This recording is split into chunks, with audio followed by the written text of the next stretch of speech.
Welcome to Concrete Block, the podcast where we dive into the latest news and current events that shape our world. I'm your host, Walter, and I'm glad you're joining us today. We've got a packed show for you, with stories that will make you think, inform you, and maybe even raise an eyebrow or two. Let's start with a story that's been making waves in the United States. The Trump administration has been under scrutiny for its handling of various government agencies, and now it seems like the Social Security Administration is being used as a tool for propaganda. According to reports, the agency sent out an email to beneficiaries touting the benefits of the recently passed Big Beautiful Bill, which includes provisions that allegedly help seniors. However, experts say that the email is misleading and doesn't accurately represent the impact of the bill on Social Security recipients. The email claims that nearly 90% of Social Security beneficiaries will no longer pay federal income taxes on their benefits. But critics argue that this is not entirely true. In fact, most beneficiaries already don't pay taxes on their Social Security benefits, and the new law doesn't change that. The email also mentions an enhanced deduction for taxpayers aged 65 and older, but experts say that this has nothing to do with Social Security. This move has raised concerns about the politicization of government agencies and the use of taxpayer dollars to promote partisan agendas. The Trump administration has been accused of using various tactics to sell its policies as accomplishments, including spending millions on ads and staging elaborate events. While some argue that this is just a normal part of politics, others see it as a waste of resources and an attempt to manipulate public opinion. As we explore this story further, we want to hear from you. Do you think government agencies should be used to promote political agendas, or should they remain neutral? Share your thoughts with us on social media using the hashtag #ConcreteBlock. We'll continue to follow this story and provide updates as more information becomes available. In the meantime, we'll move on to other news that's making headlines today. From international developments to local stories that matter, we've got you covered. We'll be right back with more of today's top news on Concrete Block. Welcome back to Concrete Block. We're glad you're still with us as we dive into the middle segment of today's show. I'm your host, Walter, and we're going to explore a developing story that's raising eyebrows across the nation. We've been following the recent developments in the Trump administration's immigration policy, specifically their plan to send immigrants to so-called third countries without guaranteeing due process. This issue has sparked intense debate, with some arguing it's a necessary measure to address border control, while others claim it's a clear violation of human rights. To give you a better understanding of the situation, let's take a closer look at what's been happening. The administration has been seeking to remove non-citizens to countries they have no ties to, which has led to concerns about potential torture or harm.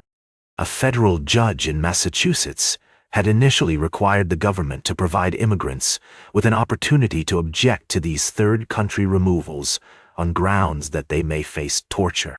However, in a recent ruling, the Supreme Court allowed the administration's plan to move forward without this due process. This decision has been met with criticism from human rights groups and immigration advocates, who argue that it undermines the fundamental principles of justice and fairness enshrined in the Constitution. It's essential to acknowledge the complexity of this issue and the different perspectives involved. On one hand, the administration argues that this policy is necessary to address the challenges at the border and maintain national security. On the other hand, critics contend that it disregards the human rights and dignity of those affected, potentially putting them in harm's way. As we examine this story, it's crucial to consider the historical context and the values that America was founded upon. The Declaration of Independence, drafted by Thomas Jefferson, specifically addressed the issue of transporting individuals beyond seas to face trial for pretended offenses. This raises important questions about the balance between national security, justice, and human rights. We'll continue to monitor this developing story and provide updates as more information becomes available. In the meantime, we encourage our listeners to engage in respectful and informed discussions about this critical issue. Stay tuned for our final story of the day, right here on Concrete Block. Welcome back to Concrete Block, folks. Today, we're wrapping up our show with an incredible story of perseverance, sportsmanship, and the enduring legacy of a tennis legend. You might be familiar with the name Arthur Ashe, but perhaps you don't know the full extent of his remarkable journey. Ashe, of course, was a trailblazer in the world of tennis, becoming the first black man to win a Wimbledon singles title back in 1975. But what's truly inspiring about his story is not just his achievements on the court, but his courage and advocacy off it. Ashe was a vocal advocate for social justice and civil rights, using his platform to speak out against racism and inequality. But Ashe's legacy extends far beyond his impressive tennis career. In 1992, he publicly announced that he had contracted IIV, which he believed he acquired through a blood transfusion during heart surgery in 1983. This courageous move helped raise awareness about the disease and reduce stigma around it. Ashe's impact on the world of sports and beyond is still felt today. The Arthur Ashe Stadium, the main court for the U.S. Open, is named in his honor, and he continues to inspire new generations of athletes and social activists alike. Now we know that Ashe's story is not without its challenges and controversies. Some have criticized his decision to keep his HIV diagnosis private for so long, while others have praised his bravery in speaking out about the disease.